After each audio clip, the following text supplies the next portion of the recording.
نو که چا دغه دوه شرطونه پکې لګولي وي چې ګټه توان شریک، یا یې داسې ورته ویلي وي چې ما ته به د میاشتې معینې پیسې راکړي 5 یا 10,000، نو دا معامله نه دی شوي. دغه دواړو دپاره اوس دې نه نفع حاصلول، پیدا حاصلول دا بالکل جایز نه دی. مضاربت دې ته وایي چې یو څوک تا ته پیسې دیر کي، پیسې د هغه وي او تور پر کاروبار کوي، دې ته وایي مضاربت. خو په دې کې ډېر خلک دوې غلطیانې کوي.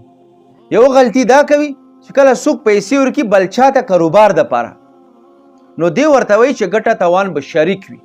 نو که چا دا شرط لګولی وي نو دا بالکل د شریعت خلاف دی، ځکه چې تاوان به په هغه چا نه راولي چې څوک تا دپاره کاروبار کي.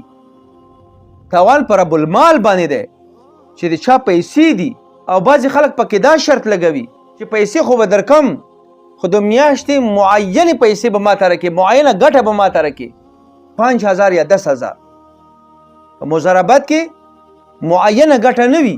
که چا دا شرط پکې لګولی وي چې زه درته پیسې درکوم، خو په دې شرط چې میاشتې کې به ما ته 5,000 روپۍ راکوي یا به 3,000 راکوي یا هر څومره چې هغې مقرره کړي، نو دا شرط هم د شریعت خلاف دی. نو که چا دغه دوه شرطونه پکې لګولی وي چې ګټه توان شریک، یا یې داسې ورته ویلي وي چې ما ته به د میاشتې معینې پیسې راکړي 5 یا 10,000، نو دا معامله نه دی شوي.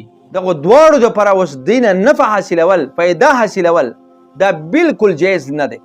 بلکې کله هم تاسو کاروبار کې د خپل کلي عالم سره مشوره کې چې ما سره پیسې دي، زه فلانکي ته ورکم، په کمې طریقې ورکم، په کومو شرایطو ورکم. هسې هونه چې پیسې هم د تا وي او کومه ګټه چې راځي هم حلاله نه وي هم حرامه وي، بیا به څه کوي؟